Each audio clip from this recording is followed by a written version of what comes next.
En este segundo segmento vamos a ahondar lo visto en el anterior. Ya reconocimos la importancia del cambio cultural y del cambio de comportamientos, elementos claves de la administración pública.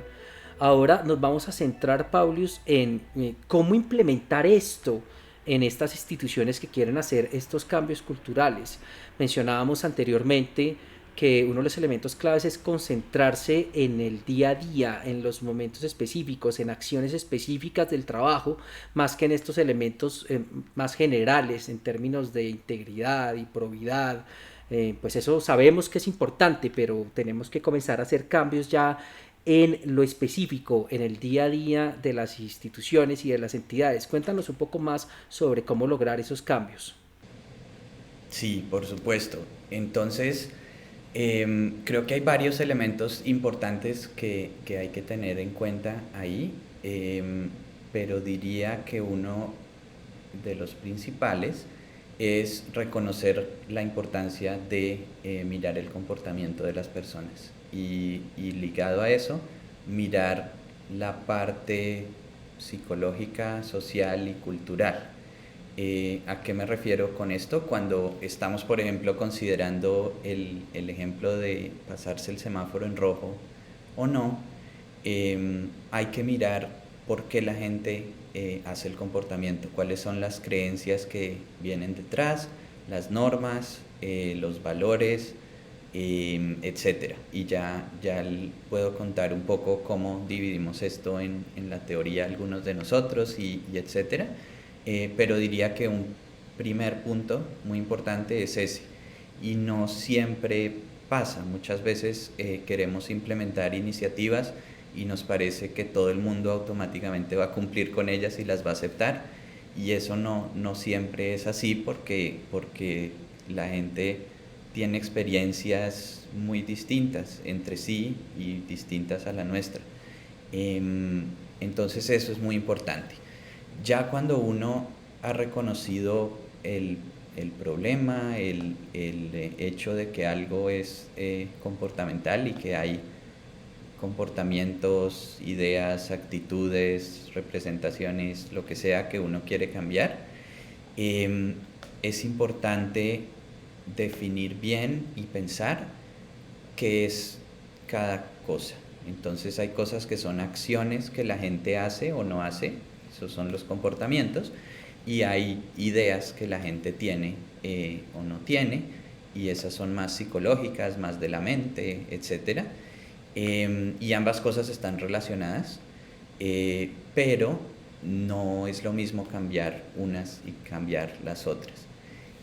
Como mencioné en el primer video, hay debate todavía en los círculos académicos y prácticos sobre si es mejor primero cambiar las ideas de la gente y las creencias y luego el comportamiento, o primero el comportamiento y después las ideas. Entonces, pues pongamos un ejemplo más específico para que sea más claro. Si uno quiere hacer que los trabajadores de una institución lleguen a tiempo al trabajo, ¿qué haces primero? ¿Tratas de hacer que lleguen temprano al día siguiente para cambiar el comportamiento directamente sin importar por qué y lo que crean? ¿O tratas de cambiar sus ideas sobre llegar temprano y por qué llegar temprano es malo y etcétera? Creo que, al menos en mi experiencia, lo que muchas personas escogen es la segunda vía y tratar de concientizar a las personas de por qué es importante llegar temprano y etcétera. Eso a veces funciona, no estoy diciendo que no, pero sí hay un argumento fuerte en la investigación y en la teoría diciendo, pues mostrando por qué eso no funciona a largo plazo. La gente puede sentirse motivada un par de días y llega temprano la mayoría, pero luego las condiciones y los entornos y las normas culturales y sociales vuelven a ser importantes y se va el cambio. No en todos los casos, en la mayoría. Entonces hay un argumento fuerte también por tratar de cambiar primero el comportamiento. Es decir, en vez de darte una charla sobre lo importante que es ir al gimnasio y ya, te pongo a ir al gimnasio una semana para que lo pruebes y veas cómo es y encuentres la forma en que eso puede funcionar o no. Y eso me lleva al tema anterior también, de cómo es importante identificar los comportamientos. Es decir, cuando decimos quiero mejorar la integridad en una organización, ¿qué significa eso?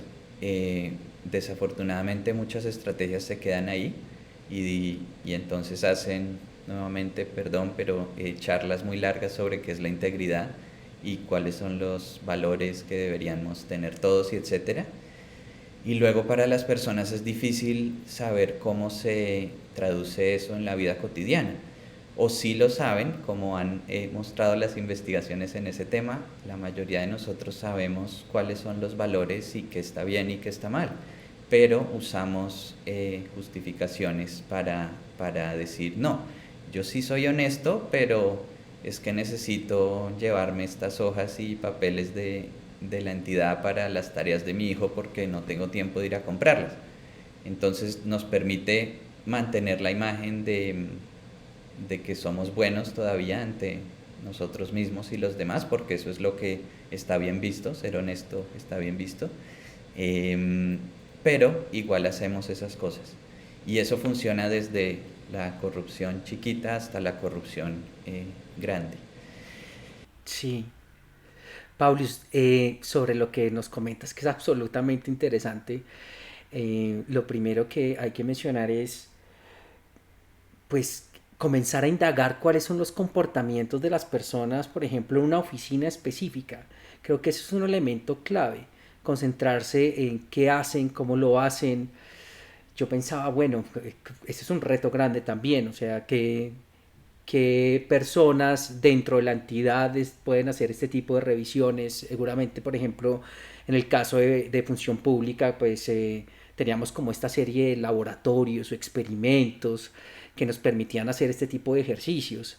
Eso de pronto en otras entidades es más retador, por un lado, pero por el otro, sigo identificando en tu discurso cómo iniciar con cambios de comportamientos, es decir, en las acciones, permiten después sí generar una serie de cambios en un nivel más macro en cuanto a las ideas, en cuanto a los elementos más de integridad, de probidad, que en la manera en como tradicionalmente se ha venido haciendo, y es a través de una charla explicando qué es la integridad, cuáles son los puntos, cuál es la política sobre el tema, pues se queda tal vez en la charla y no se queda justamente en lo que estamos buscando, que son los comportamientos, ¿no? De acuerdo, eso es muy cierto. Y ahí, eh, digamos, hay dos cosas. Una es que identificar los comportamientos es difícil, como tú dices. A veces es muy fácil porque sabemos que queremos que la gente ya no se pase el semáforo en rojo, cosas así. Pero un reto que se ve mucho en las instituciones públicas y en otros tipos también es que uno tiene unos objetivos de política y esos objetivos son gigantes. Y bajar eso a comportamientos, tendríamos que mirar miles de comportamientos en cada persona. Entonces, por eso no es fácil, pero la buena noticia es que se ha mostrado también que si uno se enfoca en un comportamiento importante, que la gente identifique, donde se vea cambio, donde uno se muestre a sí mismo que es más fácil de lo que uno pensó hacer eso, va a empezar a generar cambios en otros aspectos. Entonces, aunque cambiar un comportamiento suene pequeño comparado con el reto de política, hay evidencias mostrando que no es en última solo un comportamiento. Por ejemplo, no sé si mucha gente sabe esa historia, pero las famosas intervenciones de los mimos que hizo Antanas Mockus en Bogotá se crearon porque la alcaldía quería mejorar el tráfico de la ciudad, hacer que la gente cumpliera con las normas de tráfico, reducir las muertes en accidentes de tránsito, etc. Entonces, obviamente, nuevamente, una opción ahí habría sido hacer una campaña de sensibilización muy grande para cambiar los valores de la gente sobre el tránsito, etc. Eso digamos, se hace todos los días desde la administración pública y creo que uno reconoce que en la mayoría de casos no es muy efectivo porque esas campañas no es que logren reducir, por ejemplo, las muertes en accidentes de tránsito tanto en la mayoría de los casos, a menos que sea muy impactante o que genere otros procesos. Lo que hicieron ellos más bien es tratar de ver cuáles eran las normas que los peatones y conductores en Bogotá cumplían menos y por alguna razón escogieron las cebras, que ni siquiera había cebras en todas partes, pero escogieron eso y trataron de cambiar ese comportamiento. Hicieron varias acciones, obviamente hubo varias cosas, etcétera, pero hoy en día la mayoría de gente en Bogotá sabe que son los mimos. Hicimos una investigación y solo mostrando una foto de los mimos sin ningún texto ni nada, la mayoría de gente que respondió la encuesta sabía que eran los mimos de esa época y qué estaban haciendo. Y las muertes en accidentes de tránsito después de esos periodos de la alcaldía bajaron muchísimo, como pocas veces se ha visto en estos casos.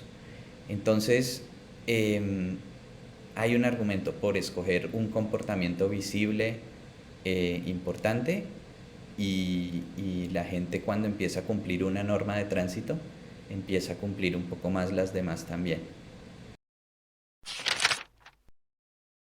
Y la segunda parte de la respuesta es que una vez que uno ha escogido el comportamiento que quiere cambiar, esto hay muchas formas de hacerlo. Hay en una revisión que hicimos más de 100 teorías de cómo cambiar el comportamiento y modelos y etcétera en todo el mundo, pero una forma con la que yo trabajo y que me parece que engloba muchas otras cosas, no solo de psicología, sino de otras disciplinas, es mirar al comportamiento que uno quiere cambiar en entornos específicos y en términos de los determinantes físicos, psicológicos y sociales de ese comportamiento. ¿Qué quiere decir eso? Entonces, si cogemos el ejemplo de pasarse el semáforo en rojo otra vez, ese comportamiento específico pasa en sitios específicos, en intersecciones específicas de la ciudad. Y en esas intersecciones, cuando la gente toma la decisión si se va a pasar o no, hay elementos físicos, entonces está la calle, los avisos, si hay cámaras o no, si alguien me está mirando o no, todo eso es físico porque son objetos y cosas que están alrededor mío. Están los elementos psicológicos, que son las ideas que yo tengo, las emociones, todo lo que está dentro de mi mente, mis habilidades, etcétera, las creencias que tengo sobre qué tan hábil soy para esquivar un carro que también se pasó en rojo, etcétera. Esa es la segunda. Y la tercera, la social, es todas las formas en que las demás personas afectan nuestro comportamiento. Entonces, eso incluye leyes y regulaciones también, que alguien las creó, pero también incluye las percepciones que les estaba contando, las normas sociales, que son las percepciones de qué es lo que la mayoría de gente hace y qué es lo que la mayoría de gente considera que está bien hacer.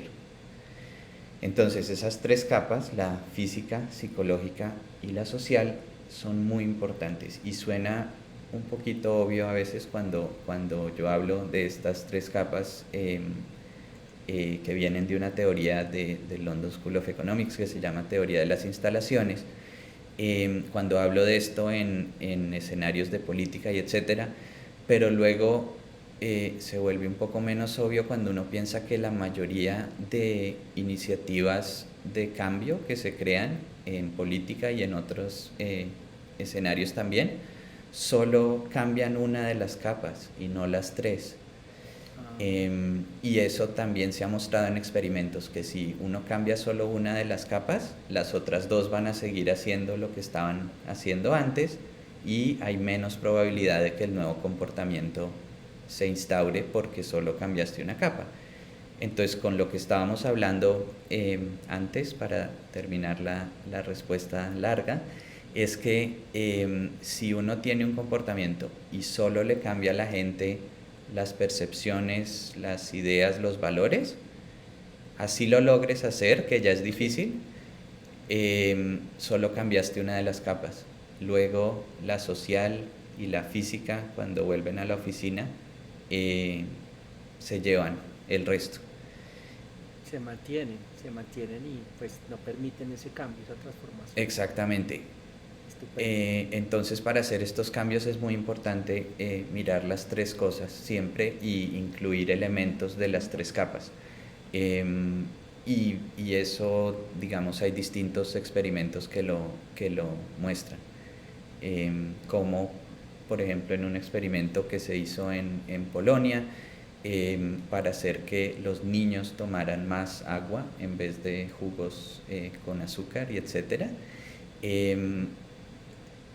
Se hicieron intervenciones en las tres capas. Entonces a unas personas se les dio solo la parte psicológica, es decir, se les explicó por qué es importante tomar agua. A otras se les agregó la física, entonces se les dieron botellas chiquitas de agua durante 2 semanas para que se acostumbraran a ver el agua, les quedaran ahí las botellas, la parte física que es importante cuando uno toma decisiones. Y en la parte social hicieron foros en línea para que las personas compartieran sus ideas, sus tips sobre tomar agua, sobre cómo hacer tomar agua a sus hijos, etcétera. Es decir, la parte social. Y a las personas que se les dieron las tres cosas, cambiaron muchísimo más su comportamiento que a los que solo les hicieron la parte psicológica de los valores. Nuevamente, suena obvio, pero entonces, ¿por qué en la mayoría de iniciativas no miramos las tres capas, sino que nos quedamos con la de cambiar valores solamente? Hay muchas razones, obviamente, se explica, hay falta de recursos, hay todo lo que sea, pero generalmente no es tan caro y tan difícil mirar los tres. Entonces, sí, eso es muy importante, la parte de mirar el comportamiento integralmente en esas tres capas y no solo en una.